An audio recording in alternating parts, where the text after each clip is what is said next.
ஒரு கதவுன்றது திறக்கிறதுக்கும் மூடுறதுக்கும் இல்லாமல் ஒரு மர்மமான விஷயங்களையும் மறைக்கவும் ஒரு கதவாக இருந்தால் எப்படி இருக்கும்? அப்படி இந்த உலகத்தில் எக்கச்சக்கமான மர்மங்களுக்கு பின்னாடி ஒளிந்திருக்கிற கதவுகளை பற்றி தான் எந்த ஒரு வீடியோவில் பார்க்க போகிறோம். ஸோ எந்த ஒரு வீடியோ மற்ற வீடியோங்களோட வேறு லெவலில் இருக்க போது. ஸோ வாங்க ஸ்கிப் பண்ணாமல் வீடியோக்குள்ளே போகலாம். அப்படி இந்த ஒரு வீடியோவில் நம்ம முதலாக பார்க்க போகிற ஒரு பெரிய மர்மமான கதவு பேர் தான் தி ஃபேர்மவுண்ட் ஆஃப் ஸ்ப்ரிங்ஸ். நம்ம எல்லாருக்குமே கனடாவை பற்றி தெரிஞ்சிருக்கோம். கனடாவில் உள்ள ஒரு ஃபேமஸான ஹோட்டலில் ஒரு 3 பேர் வந்து தங்கியிருக்காங்க. அப்பா அம்மா ஒரு சின்ன குழந்தை. இவங்களும் நல்லா ஜாலியாக என்ஜாயபுளாக தான் இருந்திருக்காங்க. ஆனால் அடுத்த நாள் காலையில் இவங்க இருக்காங்கல்ல, அதாவது இந்த ஹஸ்பண்ட் இருக்கார்ல, இவர் என்ன பண்ணியிருக்காருன்னு பார்த்தீங்கன்னா அவங்க ஒய்ஃபையும் கொண்டுட்டு அவங்க குழந்தையுமே கொண்டுட்டு இவருமே கத்தி எடுத்து கழுத்து அறுத்துக்கிட்டு இருக்காரு. ஸோ அதுக்கப்புறமா என்னதான் ரத்த கரையெல்லாம் க்ளீன் பண்ணாலும் அப்பப்போ சில இதில் வந்து கத்துற மாதிரி, அப்புறம் அடிக்கடி வந்து இந்த கைகள் கால்கள்லாம் நடந்து போகிறப்போ ஒரு சவுண்டு வரும் பார்த்தீங்களா, அந்த கை எடுத்து நம்ம எங்கேயாவது இந்த செவுத்தில் வச்சோன்னா சப் சப்புன்னு சவுண்டு கேட்கும். அப்புறம் நடந்து வரப்போ ஒரு மாதிரி சவுண்டு. இது மட்டும் இல்லாமல் யாரோ ஒரு அழுகிற மாதிரி கத்துற மாதிரியான சவுண்டெல்லாம் கேட்டுக்கிட்டே இருக்குது. அப்புறம் அந்த ரத்த கரையோட அந்த கைகள் வந்து பார்த்திங்கன்னா கண்ணாடியில் இருக்குது. அது இன்னும் தான் க்ளீன் பண்ணாலும் அடுத்தடுத்து வருது.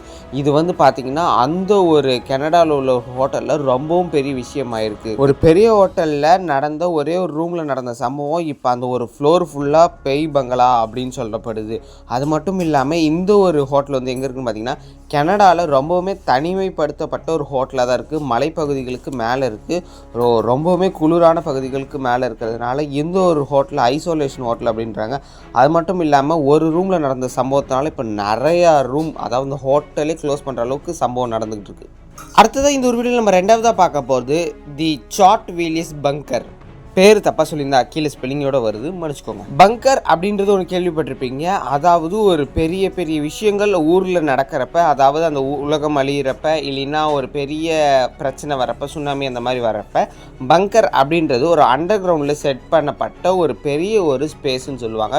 ஸோ அது எதுக்காகன்னு பார்த்தீங்கன்னா முக்கியமான ஏதாவது பெரிய பெரிய தலைவர்கள், இன்னும் பெரிய பணக்காரர்கள் தங்கிறதுக்கான ஒரு இடம். ஏன்னா அந்த மேலே ஃபுல்லாக வந்து பிரச்சனையாக இருக்கிறப்ப கீழே வந்து பார்த்திங்கன்னா ஒரு குட்டி உலகமே ரெடி இருக்கும். அதாவது அதில் நம்ம சாப்பிட்டுக்கலாம், ஒரு சூப்பர் மார்க்கெட் இருக்கும், மெடிக்கல் ஃபெசிலிட்டிஸ் இருக்கும், ஜாலியாக தங்கிறதுக்கு பெட்ரூம், டாய்லெட்ஸ் அதெல்லாம் பக்காவே இருக்கும். பக்காவாக சூப்பராக இருக்கும் அந்த இடம் பார்க்கவே. இப்போ உலகத்தில் மேலே ஏதாவது ஆபத்து, சண்டை அந்த மாதிரி வந்ததுன்னா நம்ம இதில் போய் அண்டர் கிரவுண்டில் இருந்தால் நம்மளுக்கு ஒன்றுமே ஆகாது. அந்த இடம் ரொம்பவுமே சூப்பராக ஒரு மாடர்ன் சிட்டி மாதிரி இருக்கும். ஸோ இது பேர் தான் பங்கர் அப்படின்னு சொல்லுவாங்க. மிஸ்டர் பீஸ்ட் இதுலேயும் பார்த்தீங்கன்னா இந்த மாதிரி ஒன்றத்தை காமிச்சு ஒரு கேமே விளையாண்டுருப்பார். இந்த பங்கரை தயாரிக்க கிட்டத்தட்ட 61 மில்லியன் ஆயிடுச்சான். அது மட்டும் இல்லாமல் அஃபிஷியல்ஸ் வந்து தங்கிறதுக்கான ஒரு பெரிய பாதுகாப்பான இடம். அடுத்ததாக இந்த ஒரு வீடியோவில் நம்ம மூணாவதாக பார்க்க போகிறது தி நார்த் பிரதர் ஐலாண்டு. இப்படிப்பட்ட ஒரு ஐலாண்ட் இருக்கிறது நிறைய பேர் கேள்விப்பட்டிருப்பீங்க, சில பேர் கேள்விப்படாமலும் இருப்பீங்க. இது எப்படி இப்படி இருக்குன்னு பார்த்தீங்கன்னா இது ஒரு ஐலாண்ட்லாம் கிடையாது. இது ஒரு பெரிய ஒரு தீவு.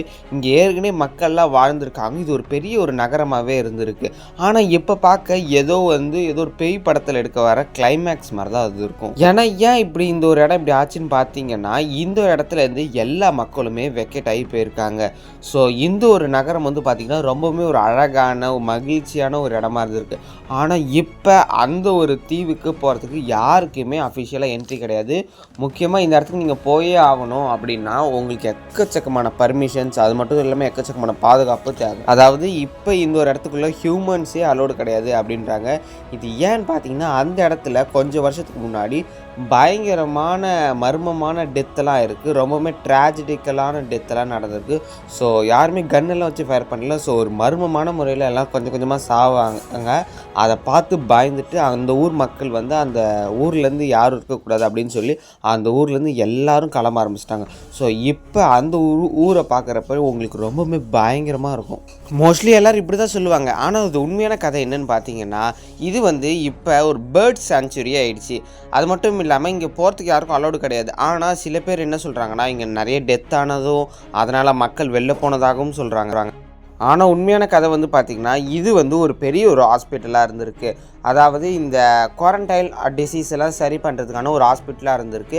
ஆனால் எதுக்காக இந்த ஹாஸ்பிட்டலை மூடினாங்க அப்படின்றது தெரியல. அது மட்டும் இல்லாமல் ஏன் இவ்வளோ பெரிய ஹாஸ்பிட்டலை இப்போ பேர்ட் சாங்சுரி ஆக்கிட்டாங்கன்னு தெரியல. ஆனால் இது எதுவும் ரெனோவேட் பண்ணல. பார்க்க இந்த மாதிரி தான் பயங்கரமாக இருக்கும். ஸோ இந்த ஒரு இடம் எங்கே இருக்குதுன்னு பார்த்தீங்கன்னா நியூயார்க் அப்படின்றது கேள்விப்பட்டிருப்பீங்களா? நியூயார்க் சிட்டியில் தான் எந்த ஒரு நார்த் பிரதர் ஐலாண்ட் இருக்குது. இப்போ இந்த ஒரு இடத்த வந்து நிறைய பேர் நிறைய விதமாக சொல்லிகிட்டு இருக்காங்க. முக்கியமாக இது வந்து ஒரு பேய் தீவு அப்படின்னு சில பேர் கதை கட்டுறாங்க. ஆனால் எவ்வளோ உண்மைன்னு தெரியல. அடுத்ததாக இந்த ஒரு வீடியோவில் நம்ம 4வதாக பார்க்க போகிறது தி எனிகிமேட்டிக் ஆஃப் பெரு. பெரு அப்படின்ற ஒரு இடத்துல இந்த மாதிரி ஒரு ஸ்டோன் மலையை பார்த்துருப்பீங்க. அதாவது இது ஒரு கல்மலை பார்க்க ரொம்பவுமே வேறு லெவலில் இருக்கும். ஸோ இதுக்கு போகிறதுக்கு எந்த வழியுமே இல்லைன்னு பார்த்தீங்கன்னா சின்னதாக ஒரு கதவு மாதிரி ஒன்று இருக்கும். ஸோ அந்த கதவு கிட்ட ஏதோ நம்ம பண்ணால் தான் அந்த கதவு வந்து ஓப்பன் ஆகுன்னுவாங்க. ஆனால் இன்றைக்கி வரைக்கும் இந்த கதவை ஓப்பன் பண்ண முடியல. ஆனால் ஒரு காலத்தில் எக்கச்சக்கமான ஒரு பெரிய மந்த்ராஸ்லாம் சொல்கிறவங்கள வச்சு அந்த உலகத்துலேருந்து இன்னொரு உலகத்துக்கு போகிறதுக்கான ஒரு பெரிய பாதையாக இருந்திருக்கு. அதாவது இந்த ஒரு கதவு திறந்துட்டால் போதும், இந்த ஒரு சின்ன ஒரு ஹோல் தான் அந்த சாவி போகிறதுக்கான வழி, அந்த மாதிரிலாம் சொல்லிக்கிட்டு இருக்காங்க. ஸோ இந்த ஒரு கேட்டோட ஹைட் வந்து பார்த்திங்கன்னா கிட்டத்தட்ட 23 ஃபீட்டில் இருக்குது. அது மட்டும் இல்லாமல் இந்த லேண்ட் ஆஃப் காட் அப்படின்னு சொல்கிறவர் தான் எந்த ஒரு படைப்பை வந்து படைச்சிருக்காரு. அது மட்டும் மக்கள் வந்து ஒரு உலகத்துலேருந்து இன்னொரு உலகத்துக்கு போகிறதுக்காக செய்யப்பட்ட ஒரு ஹோல், ஒரு எப்படி சொல்கிறது, பிளாக் ஹோல் மாதிரி இதை கண்டுபிடிச்சிருக்காங்க. ஆனால் இது அந்த மாதிரி ஒர்க் அவுட் ஆகலை. இது அப்போ சில மந்த்ராஸ் இதெல்லாம் சொல்லியிருக்காங்க. ஸோ இதுக்கு முன்னாடி வந்து பார்த்திங்கன்னா ஒரு ஆளுக்கு வந்து இந்த மாதிரி ப்ளூ லைட்லாம் ஓப்பன் ஆகி இந்த ப்ளூ லைட்டில் செம்மையடிச்சு அந்த ஒரு ஆள் வந்து பார்த்திங்கன்னா அந்த கதவுக்குள்ளே அப்படியே போய் மறைஞ்சும் போயிட்டாராம். ஸோ இந்த ஒரு கதவுக்கிட்ட எப்போவுமே நிறைய மந்திரங்கள் சொல்லி சில விஷயங்கள்லாம் பண்ணால் இந்த ஒரு கதவு ஓப்பன் ஆகும்னு சொல்லி எக்கச்சக்கமான பேருக்கு நம்பிக்கை இருக்குது. ஸோ அது இப்போ எவ்வளோ அளவு நம்பப்படுதுன்னு தெரியல. ஆனால் ஒரு காலத்தில் ஏற்கனவே ஒரு மனுஷங்க ஒரு லைட் அடித்து உள்ளே போய் மறைஞ்சும் போயிருக்காரு. அவர் இன்றைக்கி வந்து வரவே இல்லை, அப்படியே அவர் காணாமல் போயிட்டார் அப்படின்னு சொல்லிட்டு இருக்காங்க. ஸோ உங்களுக்கும் இந்த மாதிரி ஒரு பெரிய லைட் அடித்து அந்த வெளிச்சத்தில் நம்ம மறைஞ்சு போகிறது பிடிச்சிருக்கா பிடிக்கலையா அப்படின்றத கமெண்ட்டில் சொல்லுங்கள். அடுத்ததாக இந்த ஒரு வீடியோவில் நம்ம 5வதாக பார்க்க போகிறது தி மிஸ்ட்ரி ஏரியா 51 இப்படின்ற ஒரு இடத்த பற்றி எக்கச்சக்கமான பேர் நியூஸ் பேப்பர், கூகுள், விக்கிபீடியா ஏதாவது ஒரு பேஜில் படிச்சிருப்பீங்க. இல்லைன்னா எங்களுக்கு முன்னாடி வந்து யூடியூப் சேனல்ஸ்லையுமே பார்த்துருப்பீங்க. ஸோ மிஸ்ட்ரி ஏரியா 51 அப்படின்றது யூஎஸில் இருக்கிற ஒரு பெரிய ஏர்ஃபோர்ஸ்க்கான ஒரு மிலிட்ரி பிளேஸ், ரொம்பவுமே செக்யூரான பிளேஸ். இந்த இடத்துல வந்து பார்த்திங்கன்னா நார்மலாக ஃப்ளைட்ஸ், அதாவது அந்த பப்ளிக் டிரான்ஸ்போர்ட்டை வந்து அலோட் பண்ணவே மாட்டாங்க. ஸோ இந்த ஒரு இடம் பார்த்திங்கன்னா உலகத்தில் உள்ள மோஸ்ட் பாதுகாப்பான ஒரு பிளைன் தரையிறங்கும் ஒரு ஏர்போர்ட் தான் இது. ஆனால் இங்கே தான் ஒரு ட்விஸ்ட்டு. இது மக்களுக்காக ஏர்போர்ட்டுன்னு கேட்டிங்கன்னா கிடையவே கிடையாது. நான் ஒன்று சொன்ன முட்டாள்தனமாக என்னடா முட்டா பையன் மாதிரி பேசிட்டு இருக்கு அப்படின்னு தான் கேட்பீங்க. ஏன்னா இது வந்து பார்த்திங்கன்னா ஒரு ஏலியன்ஸ் தரை இறங்கிறதுக்காக கண்டுபிடிக்கப்பட்ட ஒரு இடம் அப்படின்னு சொல்லிட்டு இருக்காங்க. ஸோ ஏன்டா இப்படியெல்லாம் சொல்கிறாங்கன்னு பார்த்தீங்கன்னா இந்த ஒரு மிஸ்ட்ரி ஏரியா 51 வந்து பார்த்திங்கன்னா ஏற்கனவே ஒரு பெரிய ஒரு யூஎஃப்ஓ வந்து ஒரு லேண்ட்ஸ் ஆகி கீழே விழுந்ததும் அதுக்கப்புறம் அது ரிசர்ச் பண்ண எடுத்துகிட்டு போகிறப்ப ஒரு யூஎஃப்ஓ காணா போனதையும் அப்படின்னு சொல்லி அங்கே இருக்கிற ரிசர்ச்சர்ஸ் வந்து சொல்லியிருக்காங்க. யூஎஸில் உள்ள நெவேடா அப்படின்ற பிளேஸில் தான் இந்த ஒரு இது இருக்குது. அது மட்டும் இல்லாமல் இந்த ஒரு இடம் வந்து பார்த்திங்கன்னா நார்மல் மக்களுக்கு ப்ராஹிபிட்டட். 1947 ஒரு யூஎஃப்ஓ கிராஷ்ட் ஆகிருக்கு. அது மட்டும் இல்லாமல் 1981 சில ஏலியன்ஸ் வந்து போனதாகவும் சில செய்திகள் சொல்லிக்கிட்டு இருக்காங்க. ஸோ இந்த ஒரு மிஸ்ட்ரி ஏரியா 51 தான் இந்த ஒரு யூஎஃப்ஓ வந்து கிராஷ் ஆனதுனால ஸோ இந்த ஒரு இடத்த இன்றைக்கி வரைக்குமே ரிசர்ச் பண்ணிகிட்டு இருக்காங்க. அது மட்டும் இல்லாமல் அந்த ஒரு யூஎஃப்ஓ இருக்கா இல்லையான்றது தெரியல. ஸோ அது ரொம்பவுமே சீக்கிரட்டாக வச்சு ரிசர்ச் பண்ணுறாங்க. ஸோ அப்படியெல்லாம் இருந்துட்டால் ஏலியன் கூட நம்மளால் பேசக்கூட முடியும் வருங்காலத்தில். அடுத்ததாக இந்த ஒரு வீடியோவில் நம்ம 6வதாக பார்க்க போகிறது தி பேப்லோ எஸ்கோபாரோட ஒரு சேஃபான பிளேஸை பற்றி தான் பார்க்க போகிறோம். மியாமி அப்படின்ற ஒரு இடத்த பற்றி கேள்விப்பட்டிருப்பீங்க. ஸோ மியாமி பீச் பக்கத்தில் இருக்கிற ஒரு பெரிய ப்ரைவேட்டான ஒரு வீடே பேப்லோ எஸ்கோபாருக்கு இருந்திருக்கு. ஆனால் சில வருஷங்கள் கழித்து அதை இன்னொருத்தவர் வாங்குறார். அவர் யாருன்னு பார்த்தீங்கன்னா தி கிங் ஆஃப் ஃப்ரைடு சிக்கனோட ஒரு ஓனராக இருக்கார். ஸோ அப்படி அவர் இந்த வீடு ஆல்ட்ரேஷன் பண்ணுறப்ப ஒரு இடத்த இடிக்கிறாரு. ஸோ அப்படி அந்த இடத்த இடிக்கிறப்ப அவருக்கு ஒரு சின்ன ஒரு பாக்ஸ் கிடச்சிருக்கு. அதை பார்த்த இவருக்கு இங்கே ஏற்கனவே பேப்லோ எஸ்கோபார் தங்கியிருக்காரு. இவங்க எக்கச்சக்கமான இடத்துல பணங்கள், தங்கங்கள், புதையல்களை வந்து ஒளிச்சு வச்சுருப்பாங்க அப்படின்றத தெரிஞ்சுக்கிட்டாரு.